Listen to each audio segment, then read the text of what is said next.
Okay. There are some people who hate women and some people who mad and they don't even realize they hate women because... You think I hate women? No. Say it again, because I don't think you hate women at all. I think it's their childhood wound. They mother left them and they feel angry about women and they ain't tend to how they mother didn't show up and they take it out on the woman. I think, look, somebody said most men do. I think the guys that you entertain, they do. I think once you go to a certain climate, you start realizing that respect is reciprocal. And once you carry yourself in a certain way, it's reciprocal. I think sometimes we lower our standards and then we let those people play in our face and then we blame men and women for what we allow. You know what I'm saying? Yeah. I'm just being fair. I used to allow certain behavior and I used to complain about my ex and I'm like, I'm the one that's allowing this. Yeah. So I'm like, hold up, who's really the problem?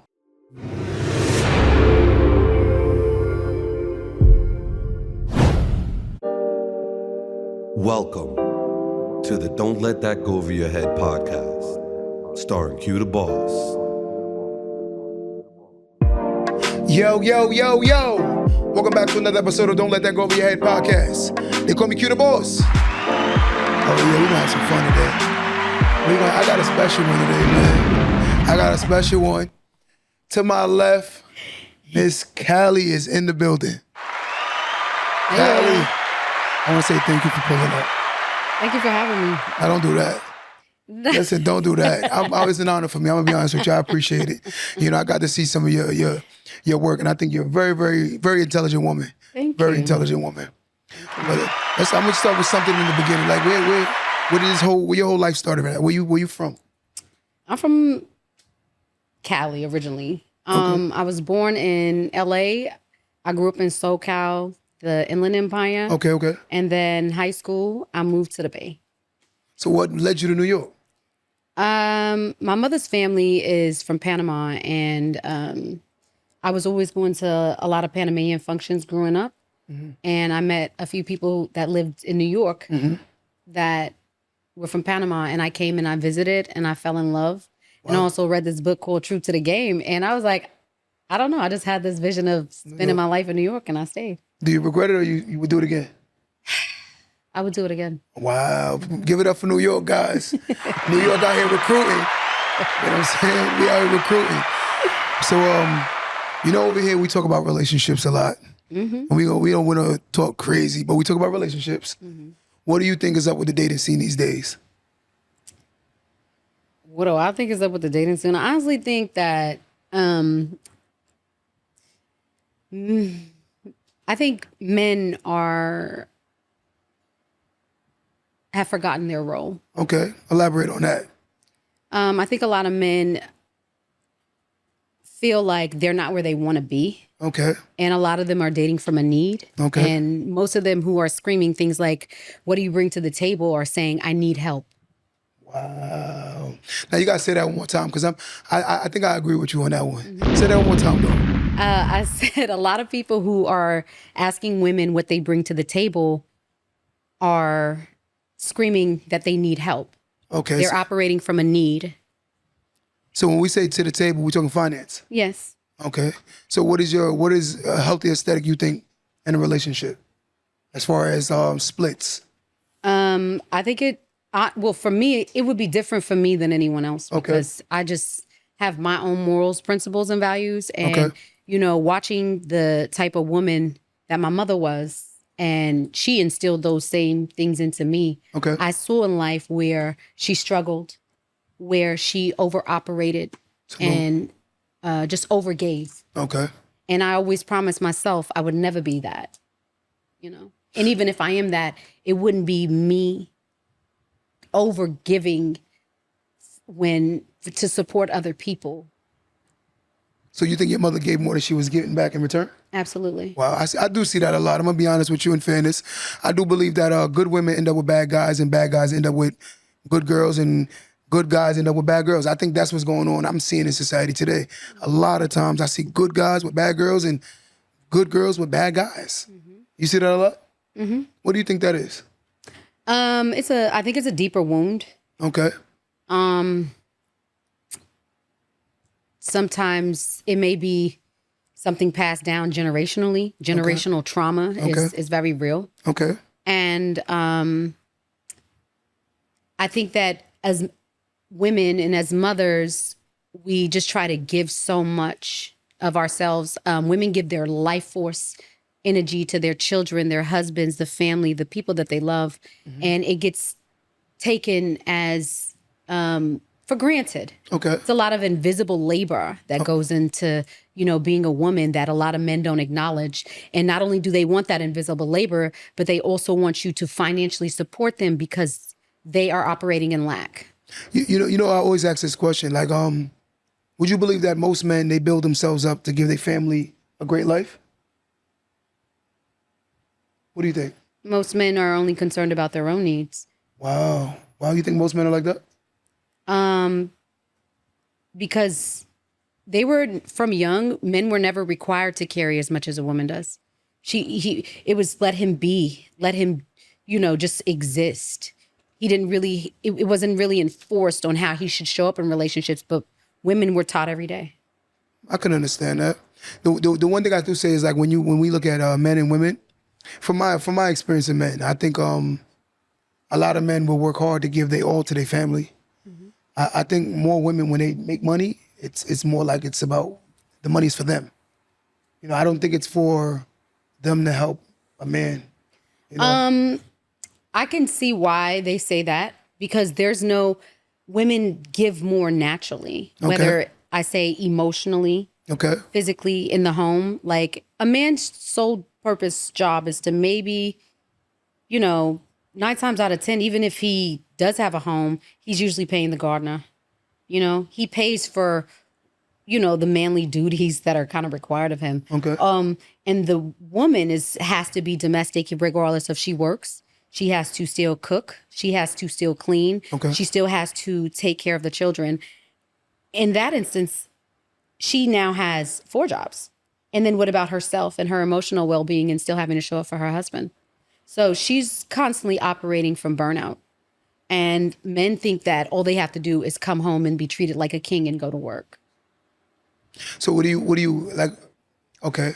I think when we talk about like parenting, I think parenting is a luxury. If you have a lot of time to hang out with your child, I think to me, I would never look at it as a burden.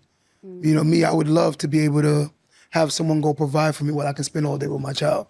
I think that's a blessing in itself, especially when you're able to control the information that they're getting or they're seeing and the things they're around because you're constantly there. So therefore your child is not going to be manipulated or imposed or forced into hearing things they shouldn't be hearing. So I do believe that, to me personally, I think a lot of the times with being a provider, people don't look at the level of sacrifice it takes to be a provider. And when you're not a provider, I think that people don't value or respect you because it's such an expectation. It's like if you're amazing at let's just say acting, I might take it for granted because you're good at it. It's like LeBron James. He's so good at basketball. People don't appreciate him as much because he's so good at it. And it's been so long. It's like, he does it. But again, the people that really do value him are the people that value him. But there are a lot of people that don't because he's good. And I think men are looked at as expected to be such providers that society looks at it like, if you're not a man. I think I'm asking you, if a woman falls short of her womanly duties, when do she ever get ostracized or judged as much as a man? All the time. Elaborate. They get treated less than. Like, it's plenty of women who have husbands that stay home, cook, clean, take care of the children, and they feel like that they have a luxury and like they don't do anything or contribute anything to their, relationship. You think a woman would naturally, genuinely, in most cases, respect a man like that?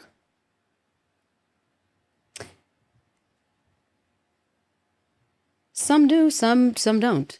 Okay. It really depends on the person. Some people aren't going to take it, but other people feel like, you know what, I am not capable right now. And, I've spent and dedicated so much of my life to being a mother that I can't, that I don't even know where to start. Okay. By then, it's like kind of like they feel like obligated to take the treatment. It makes sense. Because in my perception, in my perspective, rather, I do believe that in most cases when a woman becomes a great provider, I think it's mostly for herself. I think a lot of times men are expected to bring everything they make to the table and women aren't. And if we're a team, I think everything's supposed to be on the table. I don't think it should be about who put more, who put less. I think everything should be on the table. You know, and I do believe that we live in a financial climate where we do have higher responsibilities as far as living. So a lot of times, I don't think a lot of men are broke. I think it's trying to meet the standard of women, because I think a lot of women are very materialistic. And I'm not gonna say all, but I do believe that they're in competition with each other's lifestyle. Like for instance, you're a very attractive woman. So you might warrant something that a less of attractive woman would want or think she can get. So let's just say hypothetically, you can get a high earning man, right? And let's just say a woman that has never got a higher earning man, but she still believes that she warrants the same man because of her being a woman. I would have to say that some women, you know, you can want a certain lifestyle or you want, and I don't think you should be able to want that lifestyle until you can give it to yourself. Agreed. See, you sound like me. I think if I met a woman who was wearing Rolexes, I can't get mad for her expecting me to give her Rolexes. They asked me one time would I date a McDonald's employee. I said yes, as long as she understand that my job is not to legit intensify her life. My job is to help her build a better life, but not to just come in and just take over. That means she might as well be my child. You know, that's just how I see it. Like she might as well be my kid. Well, there's a difference between acknowledging a woman who needs, who's capable, Okay. and then who just is entitled. See, that's where the lines get blurred. When you talk to men, we feel like a lot of women are entitled. A lot of women feel like a lot of men are just not being men. No. Because again, we haven't really established what is healthy and what is normal. Right. Right? So it's like I hear some women say, oh, these men, they this way. And I'm like, I hear you, but I do believe that if a man can't take you on a bunch of vacations, most men can't do that. Most women can't go on vacations every day. We're just talking about logic. There are people that are an exception to the rule. They have certain situations that warrant that. But again, like for instance, I don't compare my situation to the average person's. Right. Because I know my situation is a little better than the average. But I don't use me as a standard because I know most people won't get to the levels. Right. Because I think 1% of Americans are like millionaires. 1% of America is not a lot of people who have money like that. I think it's like 8% of black people that have over $100,000 saved. So the numbers are not. I think that's kind of high. I think it's like See what I'm 1. saying? You see what I'm trying to say? I think it's like 1%. Yeah. So if we look at those numbers, it's like, damn, like that means 99% of men aren't good. I mean, how much money you have sitting in the bank doesn't determine whether or not you're good. Agreed. You know? Agreed. So I think what determines whether or not you're good is are you able to have enough money to not, you know, in case of an emergency. Yes. And you're not living paycheck to paycheck. Yes. And you're not, stressed or struggling on and trying to figure out how to, get by on a daily basis. Now, but that comes with strategy, and planning and having the right person in your life who understands your finances, then fine. But there are a lot of people who get into these relationships and they have money, they hoard money, they want to become selfish, give when they want, how they want. And then there are also people who want to go 50-50 to save money off of you. That I've seen also. Now, I do believe that's operating from a level of trauma. I do believe that person that tends to get into a relationship and they're very, say stingy, I would say that maybe they've been burnt before. Like if a woman don't give you a whole heart, it's because she's been hurt before. Yeah. If a man is not willing to, I'm not going to say, I think a fool would be put everything on the table as a man. I think that's foolish because in most cases, men lose more in divorce than women. Right. Well, so how do you view relationships? How do you think that they should go as financially? I think it's a case-to-case basis, but I do believe that me as the man I am, I believe that I'm the breadwinner. Right. And again, in order for me to establish that, I have to establish myself. I don't think a man should date until he got his life together anyway. Right. I think a man should use that energy because society is going to judge him for what he don't have. And if you're giving the resources prematurely, all you're doing is setting yourself back. Right. So rather than work on yourself and build yourself up, then start looking for a relationship. I think a lot of men, they operate from a space of like, yo, she should date me at where I'm at. And bringing struggle to a woman's doorstep is like literally hitting her. I don't think a woman should date a man where I don't think so either. because I think it's gonna make, because again, it's like dating a woman that's disrespectful and waiting for her to become respectful. It's the same thing as a man not being established, because men they talk about finances, and I'm like, sometimes you gotta understand that is extremely a part of a woman's security. So when a woman is not feeling secure, she's not, is the same way we're not feeling secure when there's no respect there. Right. So I don't always think that most women are gold diggers. I think more women, I'd like to say, Kinsey, stability diggers. I think more women are stability diggers. I think more women operate from a space of, I need stability to feel safe. Absolutely. So I tell men, I'm like, just understand, if her requirements are diabolical, then I'm like, yeah, she's operating Right. from a survivalist. Yeah, absolutely. If the girl comes out like, oh, well, were you taking me because if you're not taking me to X, Y, and Z, Yes. sounds very delusional. Yes. Sounds very transactional. Yes. And usually a woman like that is operating from survival. Yes. Because she feels like she has to put on and perform that she's so high and mighty and Yes. she's living this lifestyle instead of, just really trying to get to know a person, see who they are, what they can, if they can come together and have a balance or a harmony in that relationship. But you can tell she's operating from a need and she's come to take. So what you're saying is 100% fact, and like I like to be. See, some people when they listen to my content, they think that I'm like I have a bias towards women, and I'm like, I don't think so. I think I'm just honest, and like sometimes I do. If I have a woman sitting next to me, she's speaking from a stance of a woman, Right. but I'm gonna speak from a stance of a man. I think that's what gives a healthy balance. So sometimes I'm like, but if you're right and you're saying something that's true about men, I'm standing with you. I do believe that a man should focus on his economics and build himself up before he start even pursuing something. I think, like I said, to me, in my opinion, dating a woman and struggling, you're gonna bring a lot of insecurity in his women. Right. I'm just being, unless she comes from extreme struggle where she's just used to struggle. Right. So she might operate in that comfortably. Yeah. Because I believe if a woman's comfortable in a room, the man, in most cases, will stay in the room. I think when a woman has higher standards, I think a man elevates his standards. Usually you would think so, unless if he does not, he will drag you to his. 100%. So 100%. And you said something about, I believe, entitlement. And a lot of people who viewed me publicly felt Yes. like I sounded entitled. I've heard that. I became Can I be an honest? entire I heard that. projection room. I heard that. I'm not gonna lie. I became a whole project for I feel like every black man who watched that show, and I was angry about that. But explain. Okay, let's explain what the clip is that you're talking about for those who don't know. I guess when I told him, So who? I told my ex Cam, I had told Cam, because I felt absolutely insulted Okay. when his friend was like, "Oh, did you think you was the only one?"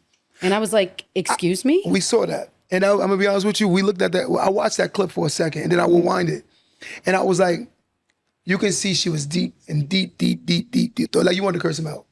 You wanted to say something crazy. I could see it. That I'm saying? is A lot of people who watched that interview that know me, they said you held back so much. You can see it. You can see it. It's transparent. Because I had no idea what I was walking into. Yes. So I had to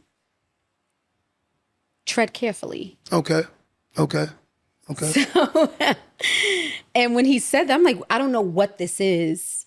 And I don't know what your intentions are in this moment. So I have to really question why you're asking me these questions. So when he said, "Oh, did you think you was the only one?" I was like, what kind of question is that? If we could reenact that moment, what would you say right now? What would I say? Yes. Without being in deep thought, just how would you feel? What would you say? If he said, "Do I think I was Let's the remove only-" him. If you have respect for him, let's remove the respect you have for him. If it was someone that just had that conversation with you, what would you have said? Did I think I was the only one? Yes. But that's what I got out of it, and me and Dre actually spoke on it. I said, I think she would have said, she wanted to say yeah.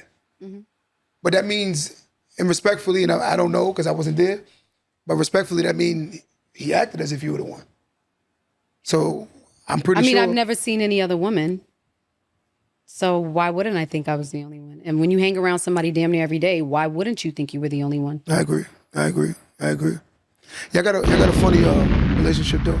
I was laughing a lot. It's funny. Oh, it's funnier than that. But it seemed, you know, But that you saw angry me, so you didn't see the funny parts. But we're a riot. just so y'all know, I'm gonna elaborate a little bit. Cali X is Cameron, and a clip went viral between her and Cam, exchanging a conversation about their relationship. And she said it made her sound very entitled. Now let's get into this entitled thing. Why do you think that people received it as if you was entitled? Because instead of sitting there and talking about I've never ever, gave another woman the acknowledgement. Okay. And I would never speak on another woman. You understand? How long was your relationship? It's a very complicated dynamic because our romantic relationship, I would say not long at all. Like Okay. maybe 6 months. Oh wow. But our friendship, Forever. 2 decades. Yeah. So it's strange because we went maybe 13 never even discussing what happened between us. And over the years, I would say 10, it was always questioned why we aren't together. And I had no words. I would say that a lot of men, though, like real men, masculine energy, their love language usually is words of affirmation, like affirming. Like that's usually validation is usually because I don't expect a woman to buy me anything. I don't really expect a woman. We're gonna mutually spend time with each other. I don't have to be up under my woman all day, every day. No. So I don't. Sex is a. But that's, how do you expect me to want to, like,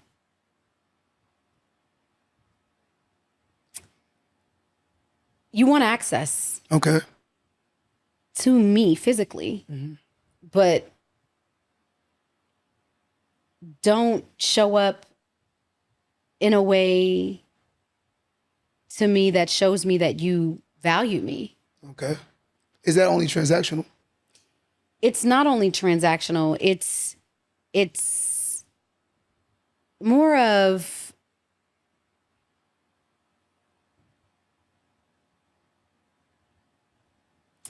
Should be like a requirement. it absolutely is a requirement, but some people will say, well, you should just like me.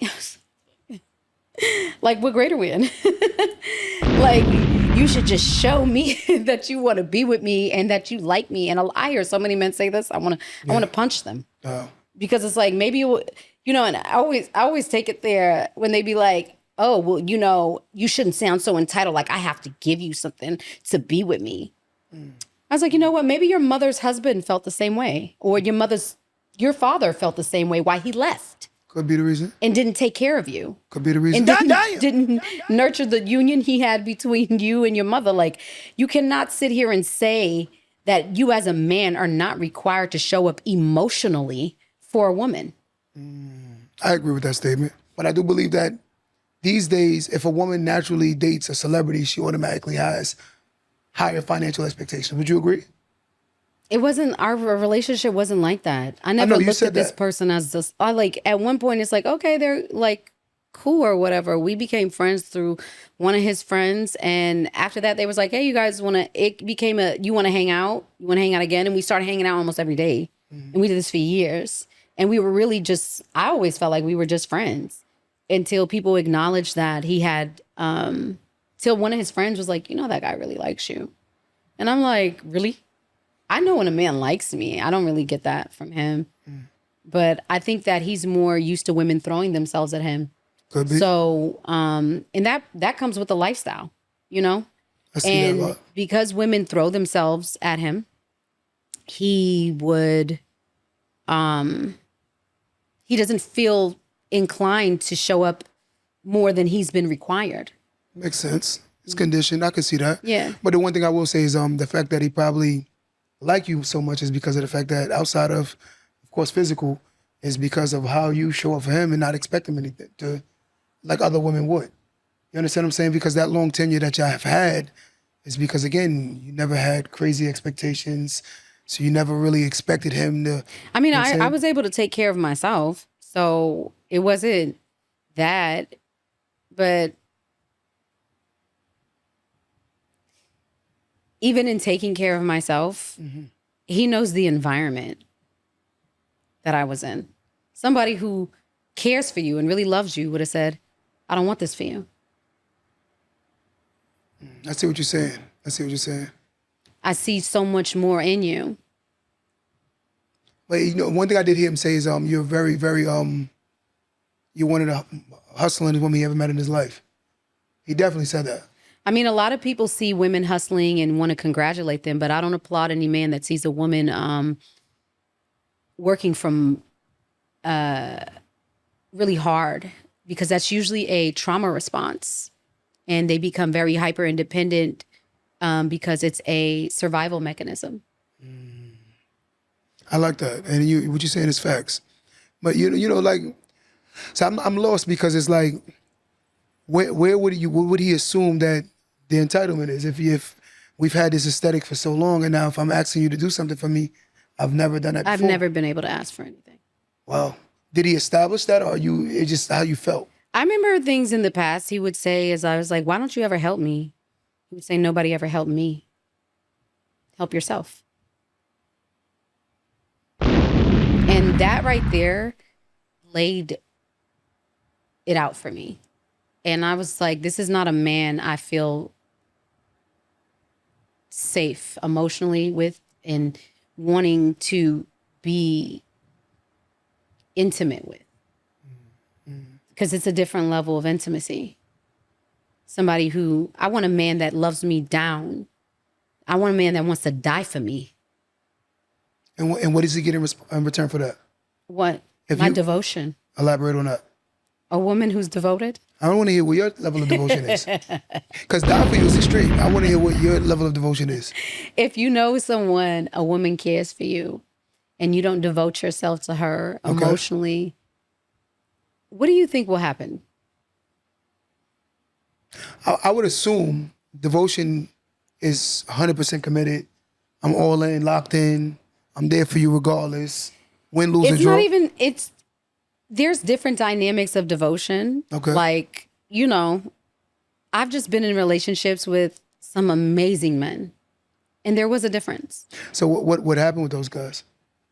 One of them didn't like the fact that I wanted to pursue a music career, Okay. and he felt like this is a lifestyle he didn't want to continue in. Okay.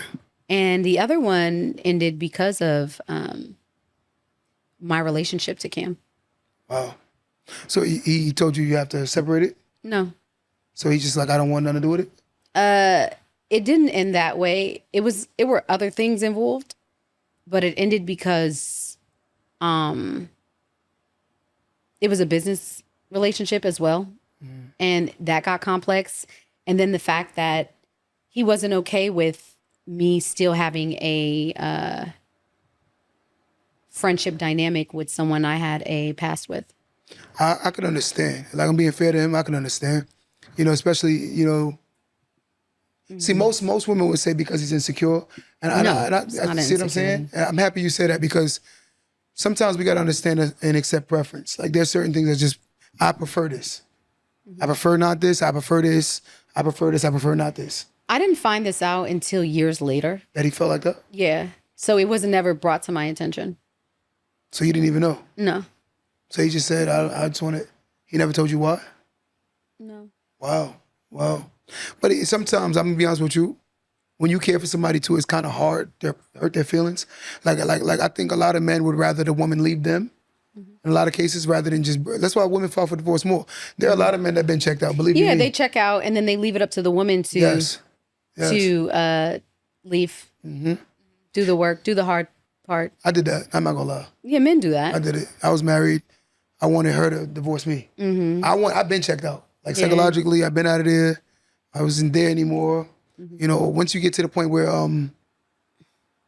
verbal abuse is common, and I think that culturally we don't talk about verbal abuse enough.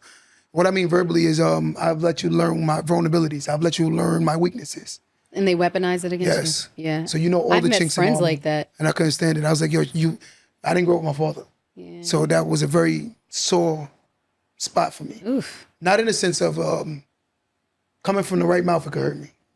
Of strangers saying anything, they don't bother me. Right. But But the it hurt. person you care about, oh my gosh. And we was together since we was 18. Yeah. So we did about and 17 they years. know how to just Yes. That, to me, that's weak. That's a level of weakness. Yeah. Because we know that women, your power is your mouth. A man's power is his hands. So if a man can't control these, he's weak. If a woman can't control that, she's weak. And it took me a long time to understand that I've gotten so accustomed to a woman talking disrespectful when she's upset, and then we making love with the same mouth. no. I got so accustomed to it that I was like a pattern. And then one day I said, this is not normal. As I started educating myself, I started learning. I said, yo, this is very toxic. Exactly. You know, to the point I want to physically harm her. Yeah. Wow. You know, I'm like, because again, Hurt people. yes, you know, and that's what is temporary insanity. Is when you can go off of the reservation for a moment. I kept seeing myself doing it, and I was like, I gotta get out of here. I ended up hurting this girl because she knew exactly what to say, like to the T. In the years of experience, she's gotten better at it. I was like, yeah, I gotta get out of here. I gotta get out of this. Wow. You know, and it just got very unhealthy. I think certain people have found themselves in that dynamic. And I think once you like really push somebody to that point, Yes. it's very hard to Yes. come back from that. Yes. So that's a line you really, really shouldn't cross. Like, Have you ever been in a relationship like that? Whether physical or verbal? I would say more so not romantic, family, Something like emotional abuse. He didn't give you like the Both. wow. physical, emotional, Oh, you've been a physical man. Wow. physical, emotional. How long you stayed in that? It was childhood. Yeah, young. Yeah. Yeah, I seen me growing up where I'm from the hood. And where I grew up at, I've seen that as normal. I seen the women disrespect the man get physical with the women.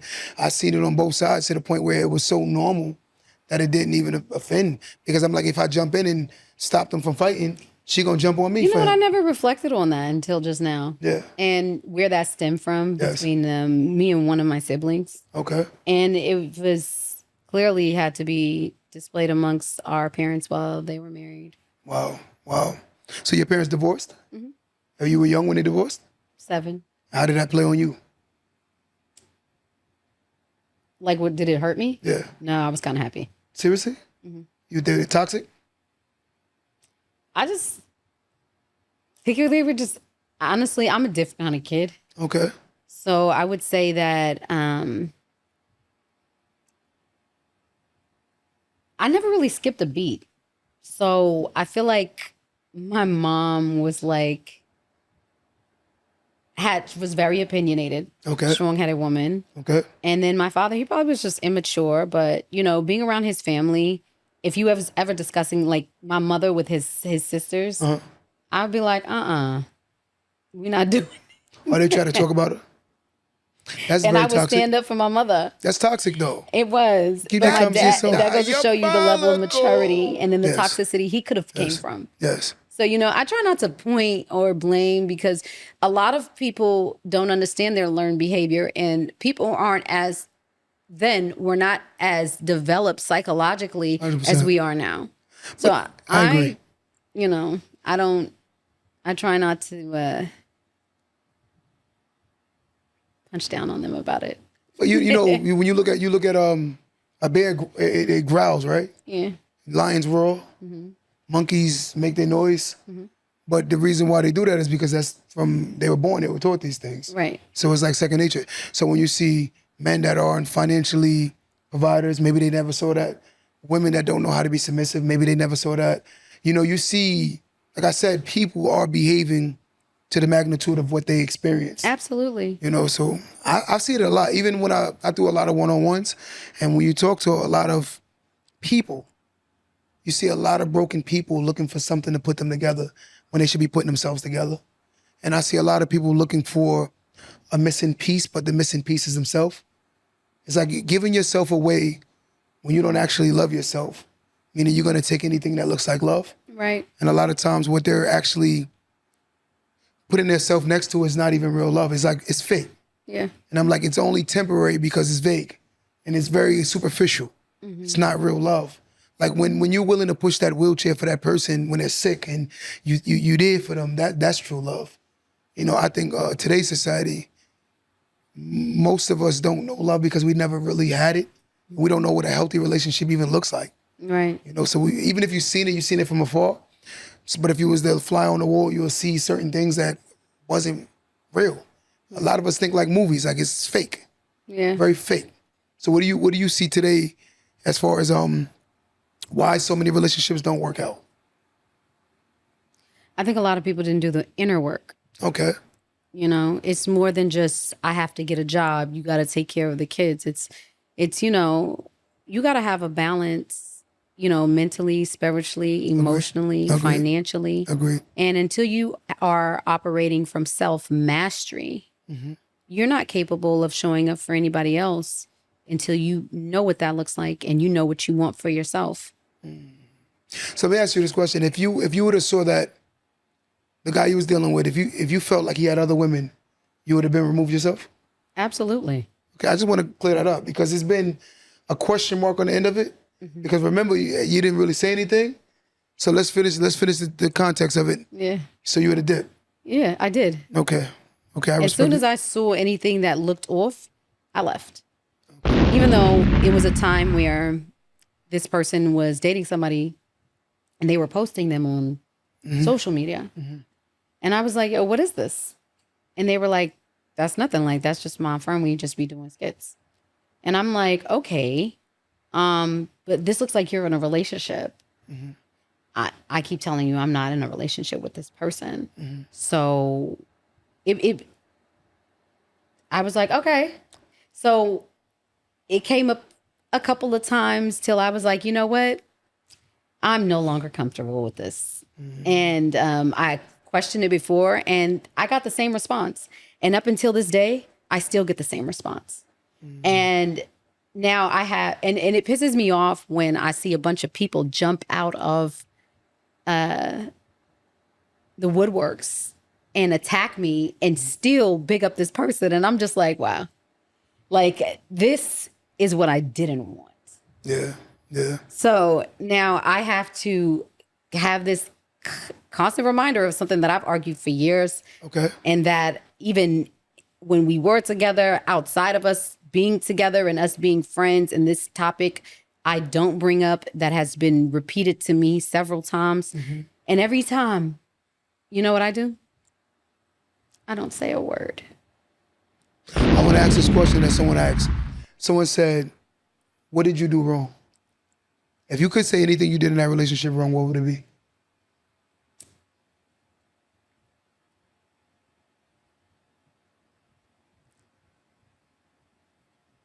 Trusting someone with me physically, even in not listening to my intuition, Okay. and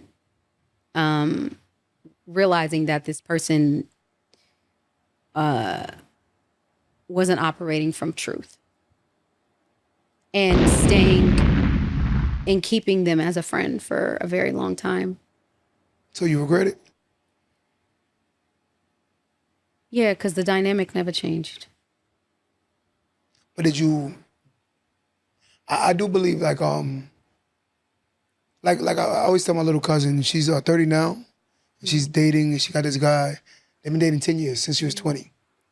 And I said, he's not losing access to you, so why would he change what you already have? Y'all been living with each other since y'all was 24. Right? Guy, you can read what they said. They said that's not what she did wrong. You never really loved him. Elaborate on that then. Explain that to them. That's your opinion. That's their opinion. But you know your truth, rather. I mean, yeah, I don't know how they could feel like some people project. You gotta admit that. I never really loved them. Dealt with it for a long time. A very long time. I even remained your friend through it. And it was a point in time where I said, you know what? Because we never discussed it. Okay. And I said, you know, that was my fault. I forget that he was still a man and that, you know, men are attracted to me. and that I allowed him access to my body. And instead of showing me how good of a man he wanted to be to me, I gave him access through friendship. And I should have questioned more. I should have required more. So y'all were intimate while y'all friends? We were friends first. And then we became intimate, and then the dynamic changed. And I felt like, because he was telling me one thing privately, and then I was seeing another thing subconsciously publicly. Okay. I didn't know what to believe, but whatever it was, it didn't sit right with me. And I decided to step away. And even then I was like, maybe I should have had more self-respect. And I said, that's okay, because I still valued this friendship. He was my friend of a very long time. Mm-hmm. And I, just said, that part of our relationship is off limits. Okay. And because it was my longest standing friend and the only person closest to me that I had. That makes sense. Like I said, I could hear when you hear two sides of the story, you could actually put a puzzle together. Now I'm starting to see what you're saying and understanding your lens. Because when I first heard it, I was like, damn, Shorty sound mad entitled. I was like, oh my Lord. I was like, wow. Oh, it isn't in there. What else was it? It was the fact that even then,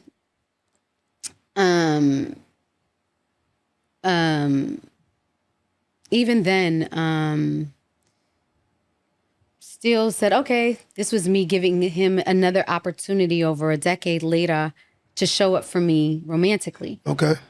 And he abandoned me again. Wow.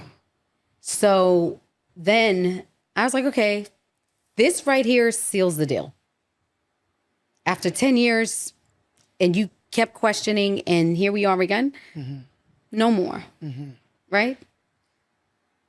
I then ran into him. I forget how we ended up linking up one day and said, it's my homegirl's birthday. We just linked up or whatever. And we had stopped by my venue for the first time. And we were just chopping it up, and he was talking to his friends about how he would like to potentially give me my own show and want to help me. And I was like, wow, I've never heard this side before. And what happened with that? We then ended up he came to my birthday party. I was surprised because he said he wasn't coming. So he surprised me with that. It was, again, like, this is a side I've never seen. And then he was like, yo, what are you doing for Thanksgiving? So we ended up spending time. And I was like, my dad lives near you. Okay. So I don't feel comfortable spending Thanksgiving with you and not seeing him. He said, bring him. So me, my dad, and him spent Thanksgiving. And his friends love to just like be a part of the whatever. Okay. I don't know what that is, but they always interject and say things like, oh, it's no reason. It's a reason you're here. We're like, what reason is that? Like jokingly or seriously? Seriously. I don't think, it's Thanksgiving. Like, and I'd be like, in my mind, I'm like, who cares? I've known this man forever. Like, but what would they think the reason you're there for? I have no idea. Like, I guess that's them saying he really likes me and I'm special. But I would assume that too. I would like to assume a lot of things. But you know what happens when you assume, though? You make it. Okay. Yeah. My question is, keep going. So after that, we talked about giving me my own show. Yes. And I had my business at the time, and he was telling me that I should close my business because I told him I was having issues with my landlord. Yes. My landlord left me in there for 3 years with no water. He didn't do any of the work in the lease. Wow. And this is why I came to Cam and asked him for the $25,000 at the time that I did. Yes. But that was the year 1. We're now in year 3. Yes. And I ended up doing all the work myself. But what happened? The landlord wanted to make me an offer because he wanted the space back. And I said, I called Cam and I said, Cam, the landlord gave me 24 hours to make a decision. and I have to be out of my business tomorrow. What should I do? You told me you want to give me a show, but you say I don't listen. While we were there for Thanksgiving, he said you should pack up your things, move back to the West Coast, come closer to your family, and let's do you a show. And you should close your business, and because nobody wants to go through litigation. And I was like, but I think I could fight this. He's like, nobody wants to go to litigation. Just like get rid of it. Mind you, I spent $250,000 on this business by myself. Wow. And was he offering you anywhere near that? He didn't offer me anything. Oh, he did offer me for the show. He said, we were going to shoot a series about my life. Okay. Right? And he said, I'll give you 10%. I said, 10% of my life story? Mind you, when we had that conversation on that show and he gave his host on the show, she has her own show. Okay. He offered her 50%. He took that out for her show, but she thought she can get a better deal elsewhere. And he ended up offering her 10%. Right? So I just want to know why you feel like you want to come out the door offering me 10% when you offered this girl that you already have on payroll 10%. That's when I got mad. And that's when they edited it out. And then you see me talking about my business. And then he wants to talk about the business. And I scream, this is not about the business. This ain't got nothing to do with the business. And you wouldn't know that because it's not there.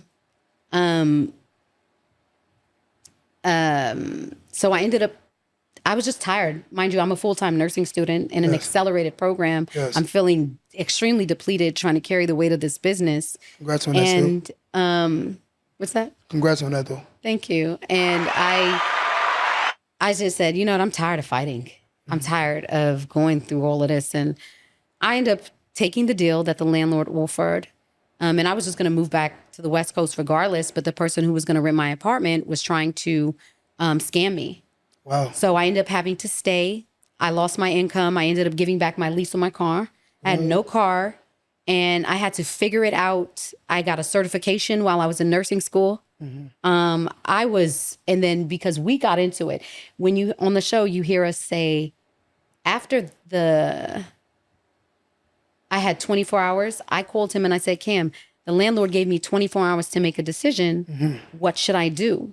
He says, I told you not to open that business. I said, what does that have to do with what I need to do in this very moment? Because you say I don't listen. What does that have to do with what I need to do right now in this very moment? He says, I told you not to open the business.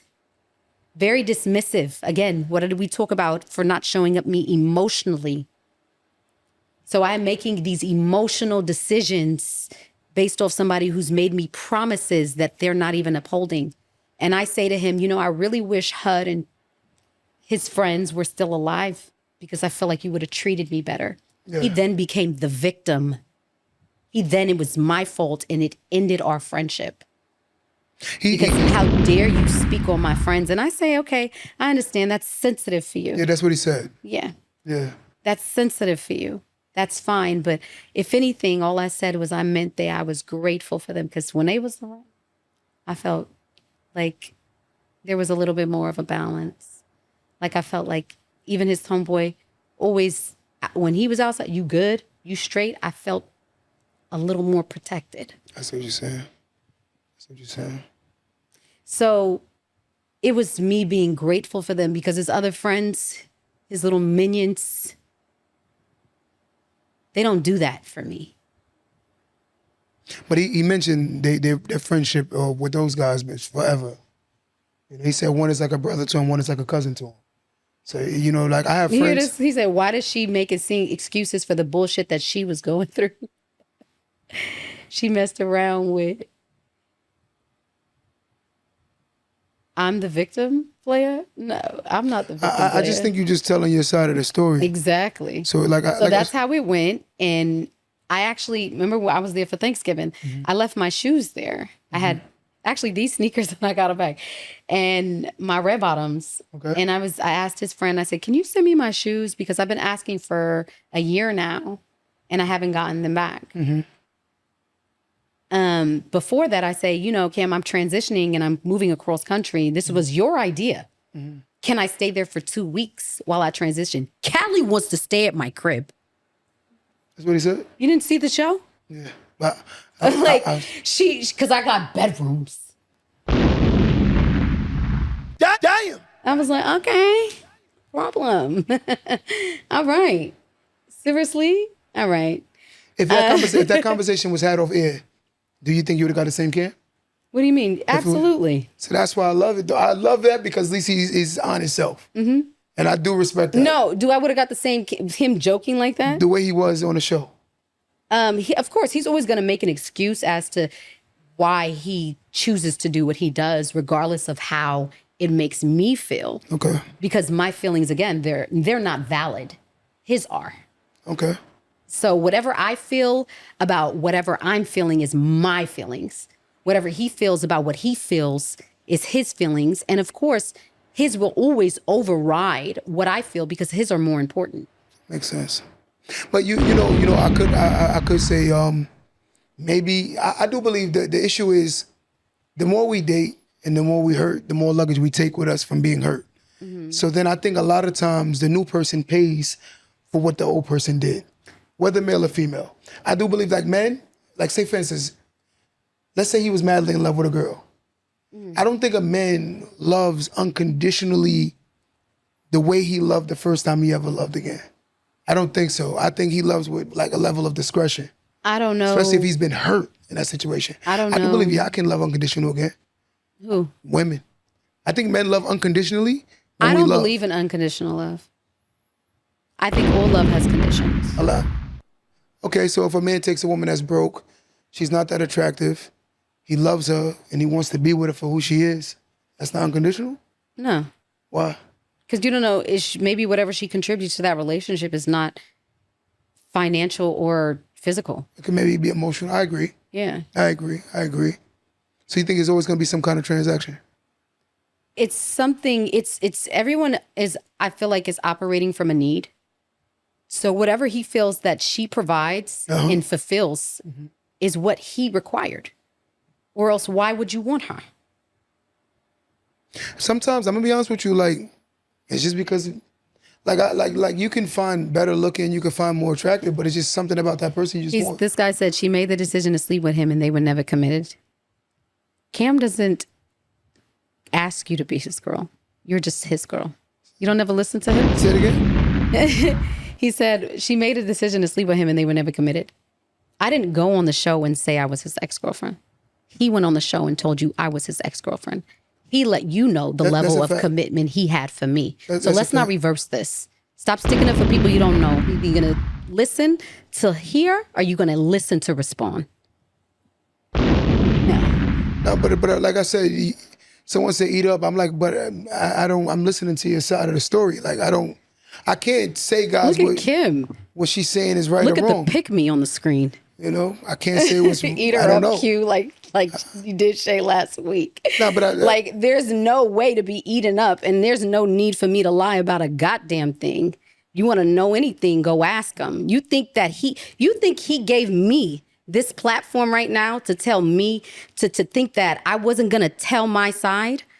You think that if it was any random woman up here saying this, I didn't ask to come on a show. I was drug on the show. So he never told you? What? That you was coming on the show for that? No. Wow. They wouldn't tell me why. They just said, come on the show, answer these questions. I said, I don't want to do this. He said, Sin said, just do it. I'm doing you a favor. I said, I didn't ask you for any favors. I don't want to come on the show. I don't think this will end well. Yeah. I said, if anything, I would prefer a private conversation, not a public one. Now Cam's on the internet saying, yeah, relationships just stay private. So y'all such diehard fans, watch him, listen to him. So let me ask you this, and this is what I want to ask now. What made you stay so long? Stay? He was just my friend. Well, what made you still, you know what I mean? Like, I felt like it was a friendship. And I was just like, yeah, he's cool, whatever. He's, like I said, the only person I knew in New York. I live here by myself, remember that. Mm-hmm. The longest standing relationship I have. The closest person to me. I agree. I understand. So let me ask you, like, being that But were you committed to him though? That's the question. When we were together? No, for the whole 10 years. No. What do you Okay, mean? okay. I've dated. I said I have boyfriends. See, that's what I wanted to make sure. That's what I wanted to make sure. And See, then now it makes more me sense. maintaining the friendship that I had and when I was pursuing my Yeah, did you music see that? career was completely different. Yeah. Like, and then I've been single for since 2019. Okay. I've dated a few people here and there, but nothing that I would consider very, very serious. And Would you entertain Cam again?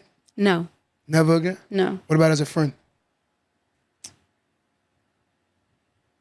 That's where I feel like are. Because while we were on the show, if you notice that they were asking me, am I still attracted to him? Do you have feelings for him? Are you? Well, at the time it was a little slight confusion there because I wasn't sure. You were upset because, like I said, how do I, as a woman, feel physically attracted to someone that doesn't know how to show up for me emotionally, doesn't care about my overall well-being, you know, how I'm doing mentally, honestly, in last year, in the process of closing my business and me losing my only source of income and trying to get through one of the most challenging BSN programs.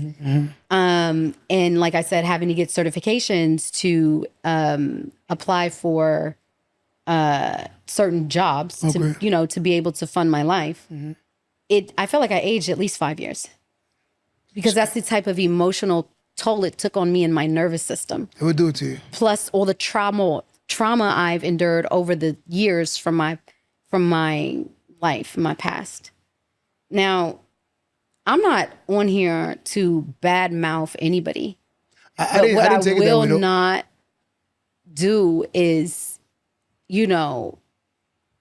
not share and make it seem like I didn't go through anything and that I didn't endure anything, because it's so many women that know that these people are on these platforms, and because they're celebrities, they don't want to see these people as humans or as anything else. That when somebody says something, oh, I'm this or I'm that, I don't really care about how you feel, because nobody gave a fuck about how I felt. Yeah. You know what I'm saying? And I'm the one paying for it. Okay. I'm gonna since look, y'all, a lot of y'all got something to say. So what I'm gonna do is I'm gonna read off a couple of questions. I'm gonna let y'all ask some questions. Go ahead. Another thing is, on the show, when I mentioned how they asked me, do I still have feelings for him? Yes. The first time, we filmed twice. Okay. The first day we filmed, it was more, it was just me, him, and Sin. Okay. He didn't like the results because he didn't feel like he got the reaction he expected. Now, the first question was, when he asked me, do I have feelings for him? And I said, no. Cam was shocked. And I felt like, okay, he's upset because I said no. This time around, the second time when he said, do you have feelings? I said, not anymore. Okay. Because I saw how he got a little offended. And it's because, one, his ego. Two, the fact that he likes, I feel like he wants to, I don't know, some part of me makes me feel like he wants to make it seem like I'm obsessed with him. And that's not the case. Let me make sure I answer, because a lot of people don't know. This is Cali, the ex of rapper Cameron. They did an For my episode. shoes, I paid for from a nigga who ain't never bought me shit. Absolutely, I want my shit. So again, this is Cameron, the rapper's ex. They just did an interview, I would say a month or two ago. Yeah, about 3 months now. Like 3 months, they did an interview, and the clip went viral. No, baby, I'm better. And it made her sound crazy in a sense of entitlement. And again, y'all are not getting the backlash that she's getting when she knows her story. So we're here today. It's not about me combating. It's her being able to tell her story, because it's only fair that she gets the right to tell her side of the story, because everything from one side always looks better if you hear it from only one side. So therefore, she's telling her side of the story. Would you agree with that? Yeah, I think somebody said it introduces Cam's ex. I think that, He did that though. yeah, he did that. Cam did that, not me. But what is the point of bringing me on a show and asking me, do I still have feelings for you? I question that as well. Because if you bring me on a show to ask me if I have feelings for you, it could only be one of two things. Either you would like for me to look obsessed, or you wanted to tell people that you wanted to be with me. He asked her to come on the show, just so y'all know that, guys. He asked her to come on the show. She went on the show because he asked you to come on the show. Right. Sin actually asked Sin- me this. He claims this was Sin's idea. Okay. So why ask me to come on the show? They said, why did you do it? Because Sin said that this would be a good idea and that I should do it. And he knows that I have my own platform that I'm currently working on, as far as like, this actually pushed me into a lot of psychological work and to study behavioral ethics. So I've been spending the last year studying, how people should show up in relationship. I've learned about how people should show up financially, emotionally, just overall. Every question, I got so tired of seeing so much back and forth on these podcasts that I felt I had to ask myself, why aren't people asking the right questions? And why is there this gender war going on? And I decided so I created a game. Okay. It's called Who's That Girl and Name His Energy. And in the game, when you play the game, you learn your core wounds, which shows you how you're showing up in relationships and why you have these certain views around relationship fundamentals that you're unaware of subconsciously. Agreed. And so when you play the game, it tells you how you're showing up. There's 17 archetypes. There's the pick me, there's the prize, there's the basica. I'm sorry. There's the pick me, which is they're compatible. The prize and the pick me are compatible. Okay. There's the pick me, the basica, the boss, the game changer, the girl who's for the streets, the divine feminine, and then there's pressure. Now for the men, there's the potential, there's the performer, the hustler, the prize, the sponsor, the bachelor, the traditional man, the man with provision, and the divine masculine. So I've created these archetypes to see where you fall in relationship dynamics, to see how you show up as a person in relationships, which also help you define your core wounds, whether it was an abandonment wound or which, a lot of people don't understand what it means to operate from ego. And when a lot of men will scream that they're the prize, but what they're really screaming is that I've been abandoned.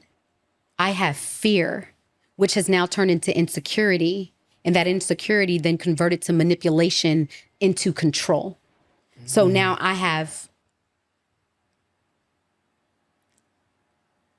been scared to show my feelings.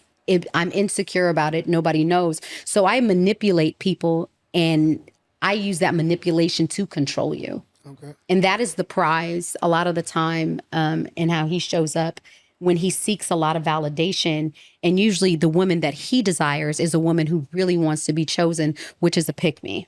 So who is the prize? What kind of person is a prize? No, the man or female, who would you say is the prize? The woman is the prize. Why is that? Because she gives you life. She carries life. She gives you life. She carries life. But she carries a life that she gives. Your mother gave life to you, My dad gave her the life and she carried it. Y'all love to do this. Is it true? At the end of the day, yes. Is it true? Yes, he does. But she's the person who dances with death in order to now give life. I'll give you that. Yes. I'll give you that 100%. So she gives her life to give you life and your children life. This is 100% fact. Yeah. Like I said, if you're going to say something to me, if it's true, I'm not going to argue a fact. I'm a very logical person. Yeah. Now, the man does give the seed, but the woman definitely carries the seed that can potentially... Yeah. But we do require each other. 100%. So why would you say the woman is... because of the fact that she carries the life? Well, the woman is the prize because, like, look at Earth, right? Mother Earth, right? Earth takes care of us. And the more we destroy Earth and we use up all Earth's resources and deplete Earth, there will be no more for us to have later.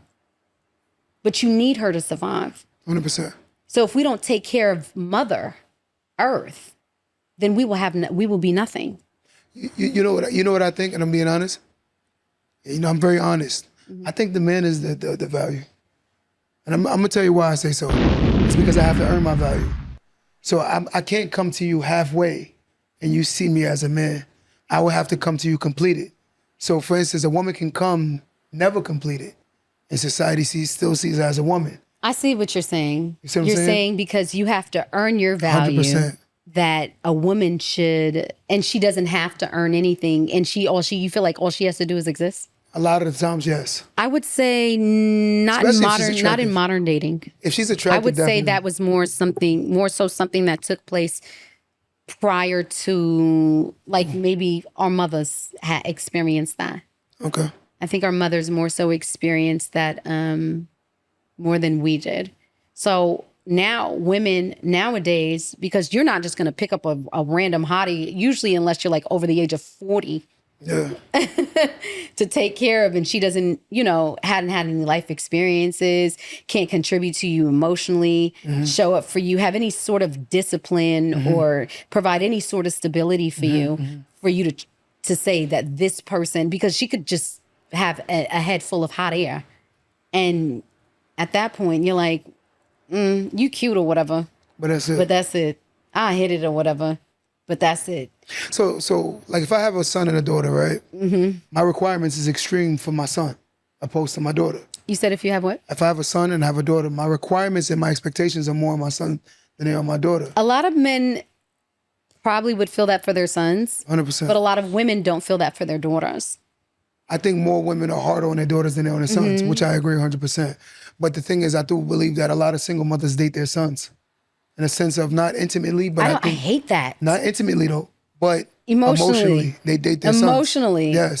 I always said that, God forbid it, even if it does happen, it's being a single mother isn't the worst thing in the world. Yes. But Depending on how your child. if I had a child and I ended up just even having a child and, like I said, becoming a single mother, I would never make my son responsible for me. Nah, that's crazy. That's unfair. And I it is. despise mothers like that. It is. I despise it because it's like, girl, how you jealous? Like, was he so, did you give him life so he could replace you finding a man or you loving yourself? Is insane. You know the hardest the hardest conversation I ever had to have? There was a woman, it was me, her, and her son. We was doing a one-on. And I'm sitting here telling her, like, listen to what your son is saying. And she's like, what do you mean? She said, every man that you want him to be is every man you're not bringing home for him to see. So every man that you're comparing him to be, you're not bringing those guys home for him to see. The guy you tell him, oh, man's supposed to, but then you're bringing a man home who is every bit of not what you're telling him he's supposed to be as a man. I'm like, that's a contradiction. Right. And I'm like, when you're telling your son, you got to be this man, but the man that your mom is being intimate with is a bum.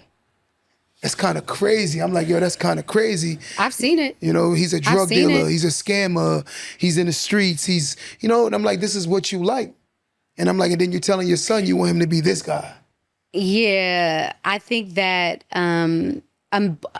even if your mother is dating somebody like that, Yes. and she wants the best for you because she loves you. Yes. She may not love herself Yes. enough to find someone like the man that she wants you to be, but I think that's her way of saying, I want you to be better. I couldn't get better. I wasn't offered better, but that doesn't mean you don't deserve it. But to a boy, his first love is his mother.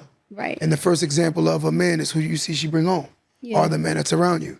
Yeah. So if I love my mom and I want to hold my mom to the Highest standard of a woman, yeah. and then you sleeping with Tony the trap star, it's like, damn. He has to separate and realize that has nothing to do with his value or, how he should see his mother.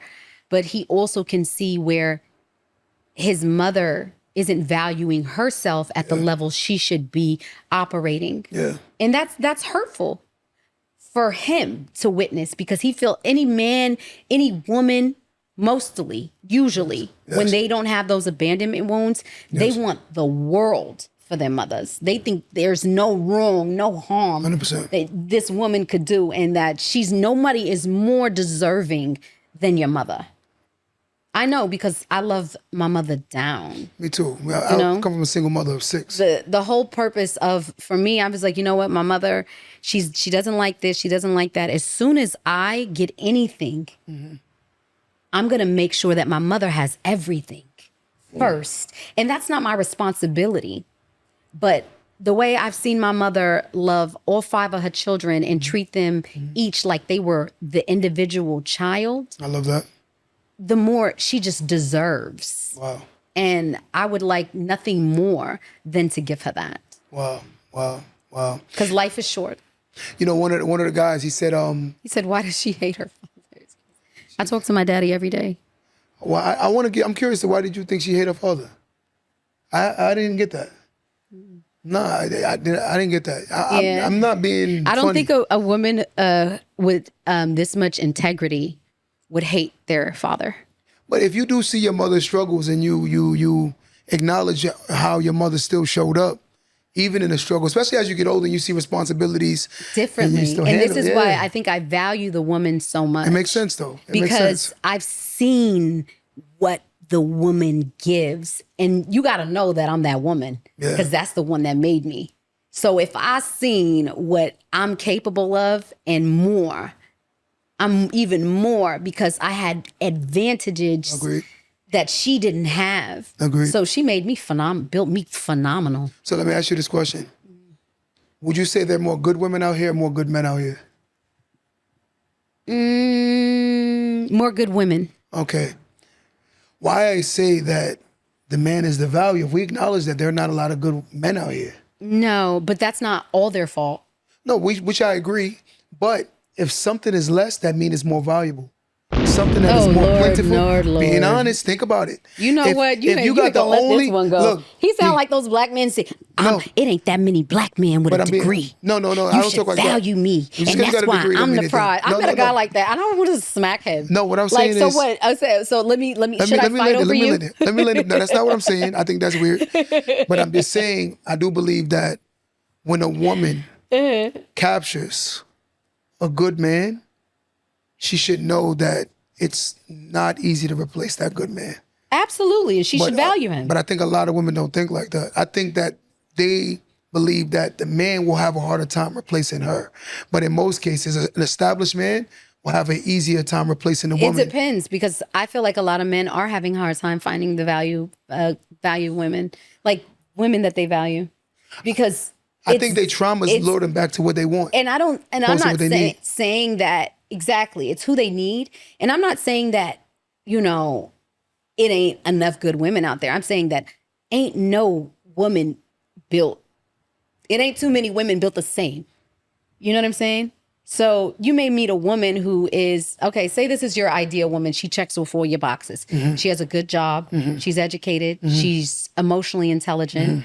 She has self-respect, she's beautiful. She takes care of herself. Versus a woman who may have a good job, may have lack the self-respect, may take care of herself, and maybe she's beautiful and doesn't have as much emotional intelligence, So some people may find that rare. It really depends on what you require and what level you've evolved to and elevated to actually even know what it is that you require in another person. So what does a good man look like to you? Someone faithful, Okay. has self-control, Okay. integrity, Okay. emotional intelligence, Okay. and capable of providing and showing up for me emotionally. And what is your idea of a good woman? A good woman is a woman who is supportive, Okay. nurturing, respectful,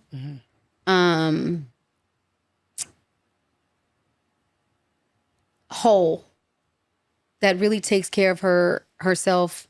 I would say just mentally, spiritually, and emotionally, and knows how to show up for herself and other people. And you could I know what a good woman looks like, and I know what a good man looks like. I think the hardest part is finding a man that possesses those qualities and someone that you're attracted to at the same time. I think that's the hardest part. Because some men feel like because they're more attractive, that they're better quality, but they lack the integrity. I think women feel that same way. I think because they think they're cute. I'm like, you're cute, but you're bozo. You'll run into a lot of bozos. I'm like, bozo. A lot of that, like where women value, oh, well, I look good, I can get whoever. Yeah, you can get them. But a lot of people say, well, can you keep somebody? But a lot of the time, a lot of these men aren't even worth keeping.